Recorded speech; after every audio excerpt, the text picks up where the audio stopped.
Hello friends, welcome to Kannan Info Tamil. நம்ம இன்னைக்கு என்ன டாபிக் பார்க்க போறோம் அப்படின்னா சமீபத்துல வியட்நாம் மற்றும் இந்தியாவிற்கு இடையே மிலிட்டரி லாஜிஸ்டிக் சப்போர்ட் அக்ரிமெண்ட் அப்படிங்கிற ஒப்பந்தம் கையெழுத்திடப்பட்டிருக்கு. இந்த ஒப்பந்தம் இந்தியா வியட்நாம் உறவுல ஒரு மிக முக்கியமான ஒப்பந்தமா பார்க்கப்படுது. இந்தியாவுடைய ஆக்ட் ஈஸ்ட் பாலிசிக்கு கிடைத்த ஒரு மிகப்பெரிய வெற்றியா இந்த ஒப்பந்தம் பார்க்கப்படுது. அது மட்டும் இல்லாம வியட்நாம் இந்தியாவிடமிருந்து ஆகாஷ் NG மிசைல்ஸ் மற்றும் அஸ்த்ரா மிசைல் வாங்குவது குறித்து பேச்சுவார்த்தை நடத்தியிருக்காங்க. இந்த வீடியோல இந்தியாவுக்கும் வியட்நாமுக்கும் இடையே கையெழுத்திடப்பட்ட மிலிட்டரி லாஜிஸ்டிக் சப்போர்ட் அக்ரிமெண்டோட முக்கியத்துவம் என்ன, வியட்நாமுக்கு ஆகாஷ் NG மிசைல் மற்றும் அஸ்த்ரா மிசைல்களை விற்பதன் மூலம் இந்தியா இந்த ரீஜியன்ல எதை அச்சீவ் பண்ண விரும்புறாங்க அப்படிங்கிறது குறித்து நம்ம டீடைலா இந்த வீடியோல பார்க்கலாம். நம்ம சேனலை நிறைய நண்பர்கள் சப்ஸ்கிரைப் பண்ணாம பார்த்துட்டு இருக்கீங்க. தயவு செஞ்சு நம்ம சேனலுக்கு சப்ஸ்கிரைப் பண்ணிக்கங்க. நீங்க பண்ற ஒவ்வொரு சப்ஸ்கிரிப்ஷனும் எனக்கு அடுத்தடுத்த வீடியோஸ் போடுறதுக்கு ஒரு மோட்டிவேஷனா இருக்கும். சமீபத்துல இந்தியாவுடைய டிஃபென்ஸ் மினிஸ்டர் திரு ராஜ்நாத் சிங் அவர்கள் வியட்நாமுக்கு ஒரு சுற்றுப்பயணம் போயிருந்தாரு. இந்த சுற்றுப்பயணத்தின் போது 12 ஹை ஸ்பீட் பெட்ரோல் வெசல்களை வியட்நாம் நாட்டிற்கு இந்தியா வழங்கினாங்க. இந்த ஹை ஸ்பீட் பெட்ரோல் வெசல்கள் இந்தியா வியட்நாமுக்கு கொடுத்த 100 மில்லியன் டிஃபென்ஸ் லைன் ஆஃப் கிரெடிட்டில் இருந்து உருவாக்கப்பட்ட பெட்ரோல் வெசல்கள். வியட்நாம் நாட்டில் உள்ள டெலிகம்யூனிகேஷன் யூனிவர்சிட்டியில ஆர்மி சாஃப்ட்வேர் பார்க் அமைச்சு கொடுத்திருக்காங்க. இந்த சாஃப்ட்வேர் பார்க் அமைப்பதற்கு $5 மில்லியன் இந்தியா நிதியுதவி கொடுத்திருக்காங்க.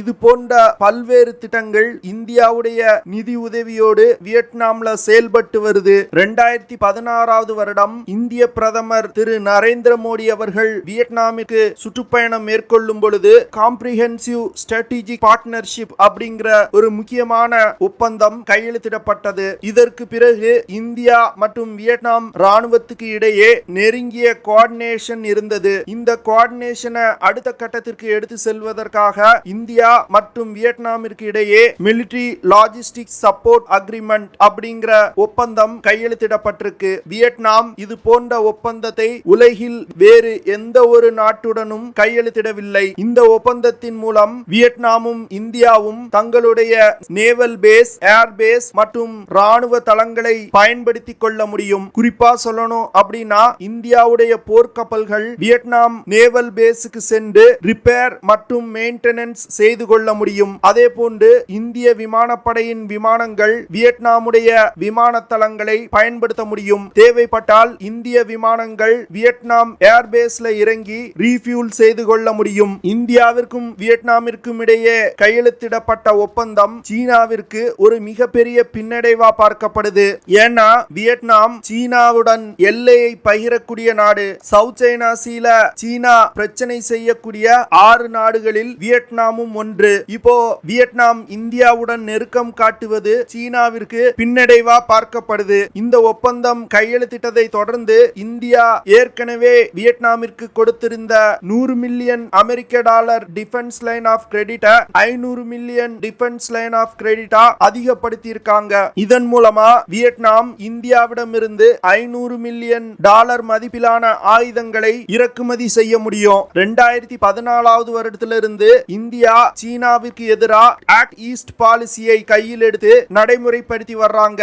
இந்த திட்டத்தின் மூலமா ஆசியான் நாடுகளான Vietnam, Malaysia, Indonesia, Singapore, Cambodia, Philippine போன்ற 10க்கும் மேற்பட்ட நாடுகளுடன் இந்தியா நெருங்கிய உறவை பேணி காக்க முயல்றாங்க. அது மட்டும் இல்லாம இந்த நாடுகளுடன் ராணுவ ரீதியிலான உறவை மேம்படுத்த முயற்சி செய்து வர்றாங்க.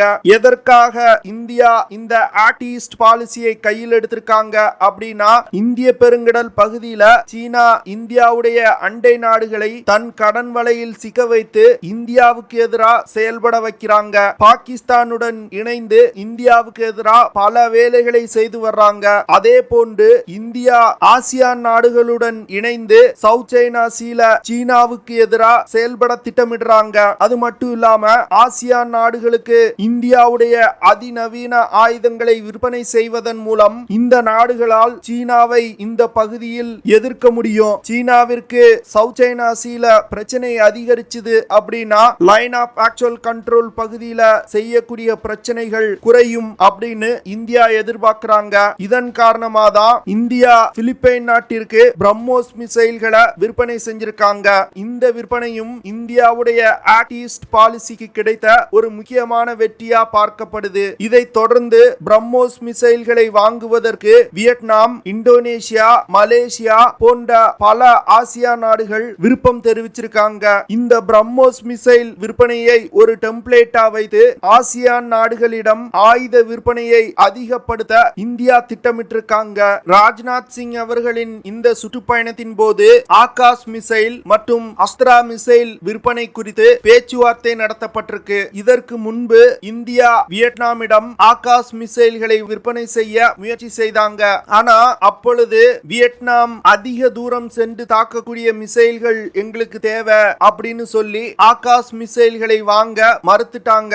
ஆனா Akash NG missile India develop செய்ய ஆரம்பித்ததும் வியட்நாம் ஆகாஷ் என்ஜி மிசைல்களை வாங்க விருப்பம் தெரிவிச்சாங்க.